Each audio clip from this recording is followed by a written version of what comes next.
You guys, when I told y'all there was going to be non-stop free agency content coming out around here on the channel, believe me, I wasn't kidding in the slightest form. As I'm sure most of you guys know as well as I do, there is a plethora of things to discuss, and we are only about 24 hours into free agency while I am recording this video. But in today's video, we're going to be covering a team that really didn't have a lot of eyes on them going into the free agency period, but it seems like more eyes have been put on them throughout the first 24 hours of free agency, but it might not be for the right reasons. Yes, we are talking about the defending NBA champions, the Milwaukee Bucks, because this team has definitely made some headliners, but it is not for the reasons anybody would have been expecting, and I got something to say about the situation in whole, so let's get into it. Real quick, you guys, if you haven't done so yet, don't forget to leave a like on the video if you enjoy, subscribe, and turn on those noties to never miss another NBA video of mine. Love you guys. Now, I think it's obvious that the Milwaukee Bucks going into this free agency period were not one of the teams that needed to make a lot of major moves, but there were definitely some smaller things on the radar that this team was expecting to accomplish, and a lot of fans were expecting to see as well. And undoubtedly, one of the tasks on this checklist was to re-sign the team's hype man, Bobby Portis, which they were able to do, signing Bobby Portis to a 2-year, $9.5 million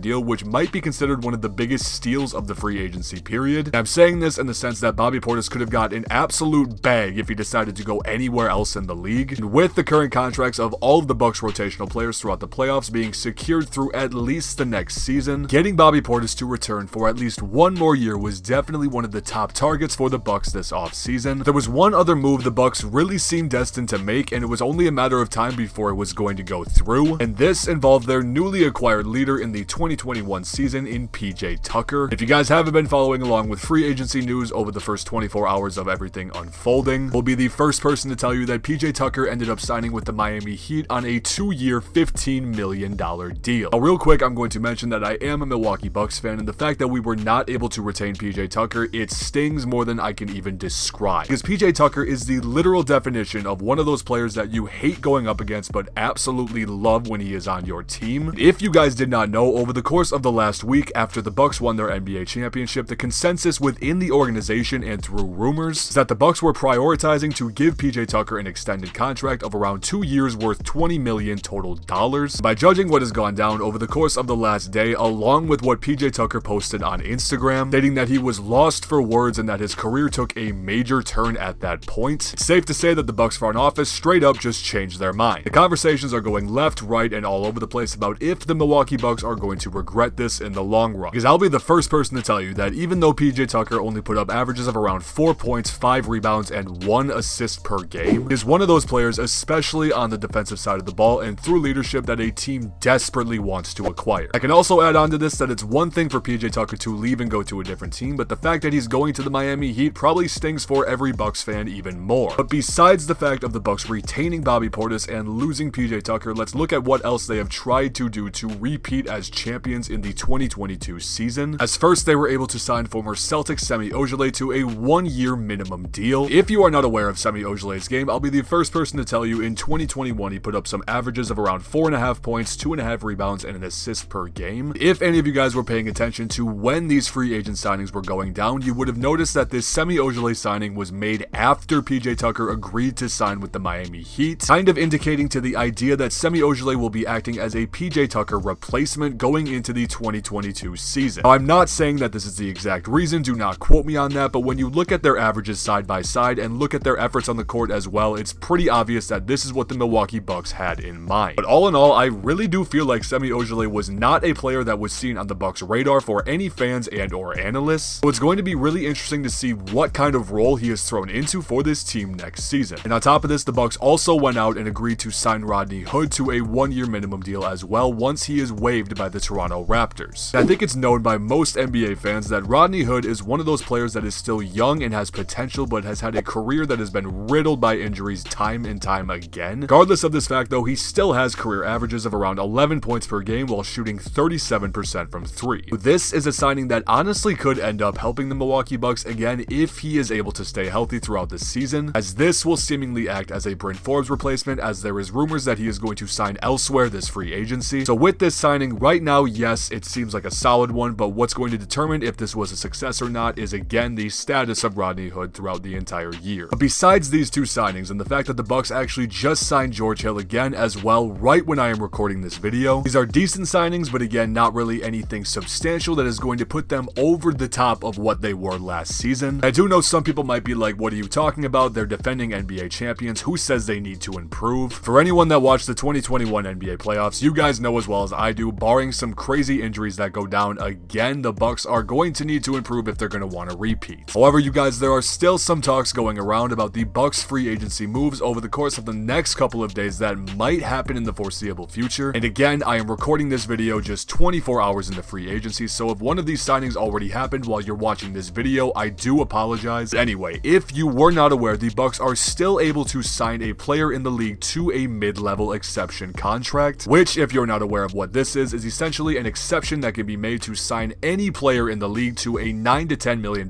contract if they agree to do so. And if you guys were not aware, there is actually two major names in the Bucks discussions around who they are targeting with this mid-level exception, with these two players being Victor Oladipo and Lemon Pepper Lou Williams. You guys believe me, I'm not going to be the one to say that if the Bucks are able to get either of these guys with their MLE, that this is going to put them over the top as the odds-on favorite to win the 2022 championship, but it will definitely be a step in the right direction in terms of improving and trying to get the repeat that is so hard to do for so many teams. Because yes, from what we've talked about so far with the Bucks free agency, it has not necessarily fell in their favor for every situation. But if this team were able to acquire one of these two players that we just mentioned as a sixth man coming off of the bench for this team, would be a very interesting situation that the Bucks really weren't able to see throughout the entire run of the 2021 playoffs. But with the Milwaukee Bucks pending mid-level exception contract, that really seems like it's going to be the last move that this team is going to make that will be relevant in the free agency period. Which, if they were able to do so, I think we could confidently say that this team did improve through free agency. I think it's also safe to say it has been kind of a roller coaster in terms of our expectations of what the Bucks were planning to do so far to this point. But overall, we also do need to remember that these are the reigning NBA champions retaining their core big three. There's still some time left for Milwaukee to work some magic, so we're just gonna have to sit tight and see what this roster will look like going into the following season. Anyway, you guys, I'm really hoping you enjoyed today's video. If you did, don't forget to go down below, leave a like on it, and subscribe while you're down there. Brand new NBA content on a daily basis around here, you guys, especially with free agency. I got so many topics to cover in the next couple of days. You don't want to miss out on what we got. Also, don't forget to let me know what you guys think of the Milwaukee Bucks free agency situation in the comments down below. I read every single one of your guys' feedback. But again, I just wanted to say thank you to each and every one of you so much for watching. I appreciate y'all more than anything in the world, and I will see you guys in the next video.